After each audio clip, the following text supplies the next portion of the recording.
Hello and welcome to Comic Drake, where I talk about comic books and my name is Drake. One of the largest tropes in the entire genre of superheroes is that of the sidekick.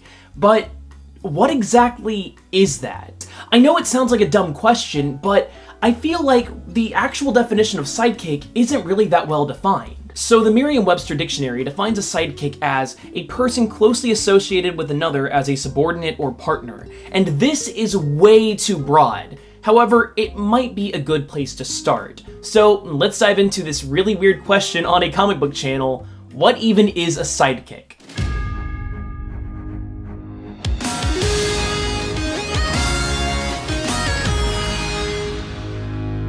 To find a proper definition of sidekick, it might be smart to start with what we can exclude from the category. First and foremost, I'd say that superhero sidekicks need to be crime fighters themselves first and foremost, instead of just being a supporting ally. Calling Alfred or Commissioner Gordon a sidekick to Batman just feels a bit off. They certainly contribute to the hero's mission, but they lack solid superhero identities of their own and act more like resources. Side note, we're going to be referencing the Batman family a lot in this video, since a lot of the best examples for this discussion come from his supporting cast. Naturally, duos who are equal partners such as Hawk and Dove don't have sidekicks since they both work together through and through. There are also family setups like the Fantastic Four and the Incredibles where sidekicks don't really exist. Despite parental figures being the clear leaders, every member of the group is relatively equal, and calling any of them sidekicks also just feels wrong. Similarly, you have teams where everyone collaborates on the same level. In something like the Justice League and the Avengers, there are certain characters that appear to have more authority than others, but overall, the heroes are presented and often act as equals. I think the X-Men perfectly bridge the gap between family and team, with younger members growing and taking on leadership roles as they become upperclassmen. That being said, younger/newer members still feel like vital parts of the team as something larger than merely a sidekick. It's also a lot of fun to watch teams like the X-Men and the Teen Titans grow, seeing how young members help carry on and redefine the groups for new generations. Young characters who start off as the kid, like Kitty Pryde, are now all grown up and leading teams of their very own. Similarly, many members of the original Teen Titans now have their own Titans team, with the team variety being reconstructed in new and fun ways. Then there's also the supporting characters who assist the heroes while remaining independent in many aspects. A big reason for this is that these characters typically aren't chosen by the hero and usually become integrated into their group simply by repeatedly showing up and helping out. The ultimate example of this would have to be Barbara Gordon, both in her roles as Batgirl and Oracle. Her desire to help people pushed her to become a crime fighter separately and without any involvement from Batman. She also has a great solo career, but she's a lot more integral to his mythos as opposed to an ally that's a separate entity entirely, like a Superman, for example. Her role as Oracle also helps better define characters serving the guy in the chair trope as more of supporting characters than sidekicks. After all, it's a bit weird for Punisher's Micro and Arrow's Felicity Smoke/Overwatch to be considered sidekicks, although they do perform supportive work and have their own unique codenames. Additionally, I'd like to say that when a sidekick grows into their own unique role separate from the hero, like Dick Grayson transitioning from Robin to Nightwing, they similarly transition from sidekick to supporting character. Okay, great, that excludes plenty of people, but that doesn't really tell us what a sidekick is, just what it isn't. To help get to the bottom of this, let's look back to when sidekicks were first introduced. Some of the earliest sidekicks in literature are Robin Hood's Little John and Sherlock Holmes's Dr. John Watson. Although these characters fit into this role nicely, modern interpretations of the sidekick more so originate in audio dramas and pulp storytelling, both of which massively influence the origins of the superhero genre. Don't worry though, we'll touch back on Little John and Watson later on. In these pulp dramas, one of the earliest examples of a sidekick is Tonto from the Lone Ranger, all the way back in 1933. He was followed up in comics by DC's Wing in Detective Comics number 20 in 1938, and Ebony White in Quality's The Spirit in 1940. In all of these examples, it's a bit hard to ignore that sidekicks in this era tended to be racial stereotypes that acted in subordinate roles to the hero, which, yikes. In mainstream superhero comics though, we got arguably the most iconic and well-known sidekicks of all time only a few years later, with Robin's introduction in 1940 with Detective Comics number 38, and Bucky Barnes 1 year later in Captain America Comics number 1 in 1941. I know that's a lot of dates thrown at you all at once, but hopefully that helps establish the timeline. While Robin and Bucky aren't racial stereotypes, you might notice that they are significantly younger than the heroes they support and still often play a subordinate role. From a historical standpoint, young characters like Robin and Bucky were introduced in order for children, the main comic buying demographic, to have characters they could identify with. This tradition is carried on to the present, and while there are definitely some exceptions, sidekicks are almost never older than the hero. This age gap might not have been intended to become such a hard line, but it is difficult to ignore that this difference helps cement that no matter what, a sidekick is supposed to feel like a subordinate to the hero. This can be further supported by observing young sidekicks grow. As they get older, these characters tend to just feel more like partners instead of sidekicks learning the ropes and relying on their mentor for guidance. Generally, when the hero still views their aging apprentices as simply a sidekick, it causes friction and typically leads to the sidekick leaving in order to form their own identities, such as, again, Dick Grayson becoming Nightwing and Roy Harper becoming Red Arrow. Or Arsenal, depending on the continuity. The difference in age also helps highlight something I feel that a character needs in order to be considered a sidekick. They need to be bringing something to the table that the hero simply does not, even if it's just comedic relief. I mean, think about it. If the sidekick is just a carbon copy of the hero, then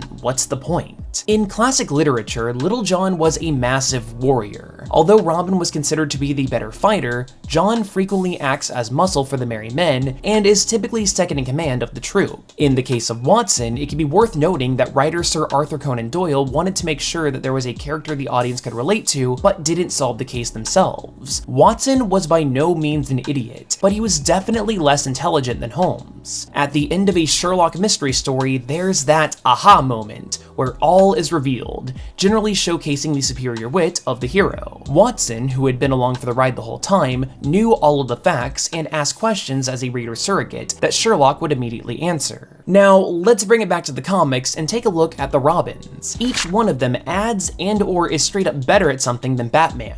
Dick Grayson is a better acrobat, Jason Todd is a better marksman and is willing to go over the line, Tim Drake is a better detective, and in the case of Damian Wayne, he's a better fighter, but there's also something a bit unique. You see, when Damian was first brought on as Robin, it was Dick Grayson that was in the role of Batman and not Bruce. This caused the dynamic of the duo to become slightly reversed. Batman was the lighthearted one, and Robin was the dark and brooding one. Now, if you combine that with how Tim Drake only joined Bruce because it was clear that he was off following the death of Jason Todd, it helps cement that the Batman-Robin relationship is one of balance. So with all of that said and done, what do I think makes a superhero sidekick? They need to be directly chosen by the hero, they need to act in a subordinate role, they need to actively fight crime with their own code name, and they need to directly contribute something that the hero lacks. So I've actually had this video on the back burner for quite a while since I didn't even know what this topic would actually be about. I mean,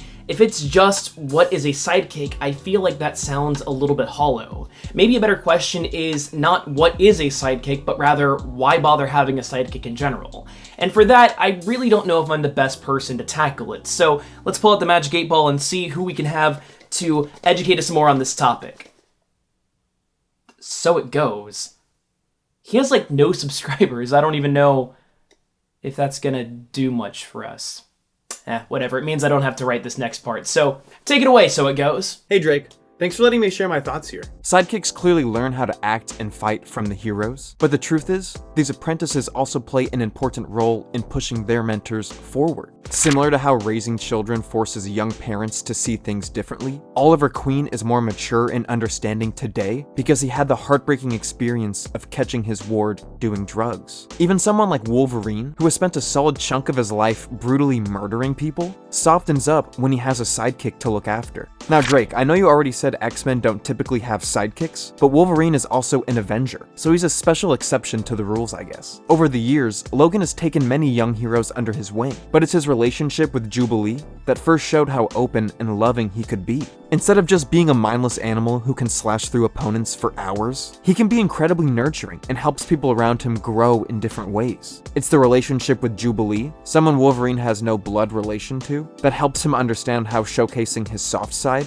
can be an asset instead of a liability. Jubilee is an important character on her own who has grown into a vital member of the X-Men, but her interactions with Logan allow audiences to remain constantly aware that this hairy fighter also has a heart of gold. and is willing to do anything for the people he loves. Contrast that hint of maturity with characters like Hal Jordan or Iron Man, heroes who frequently work with teams but don't formally have their own sidekicks, and the behavioral differences are immediately noticeable. Both of ththese characters have certainly matured over the years and are secure in their leadership positions, but the fact that they were never responsible for molding young heroes has allowed them to be a bit more hot-headed and reckless than some of their peers. Sure, they've both made mistakes and carried trauma from their past, but for the most part, these heroes still act in a generally happy-go-lucky fashion that is yet to be tapered down by the harsh realities of fighting with a sidekick. Batman and Captain America, on the other hand, are a bit more measured and solemn because they've had partners sacrifice everything for their mission. The dark memories of losing their partners, people they were responsible for keeping safe, have weighed heavily on both heroes as they move forward with their lives. While they have both taken new allies under their wings since the death of their former partners, the loss sticks with them and impacts every decision they make. Being a superhero is never easy, and it's understandable for someone to want help as they wage war on crime. But there are a lot of risks inherent in having anyone, especially vulnerable children in need of mentors, join that crusade. On paper, sidekicks are nothing more than little heroes who fight crime alongside big heroes. But if you really dig deep, you can see that every sidekick plays a vital role in helping their mentors mature and develop as a hero while they receive training of their own. Well, Drake, I hope I answered that question for you. Please feel free to hit me up if you ever have anything interesting to discuss. But for now, leave me alone so I can finish my own video. Well, hey, maybe I can actually help with that. If you guys want to see my opinions on why we need young heroes, then go check out my part of the collaboration with So It Goes. But if you like this video, then why not consider subscribing or even watching another one? I know this is a little bit different from the normal content on my channel, and if you're new here, you might want to watch some of the other videos that are a bit more in line. I'll actually include a playlist with some of my favorites, so maybe give those a watch. But anyway, I hope you learned at least a little something new, and hopefully, I'll see you next time.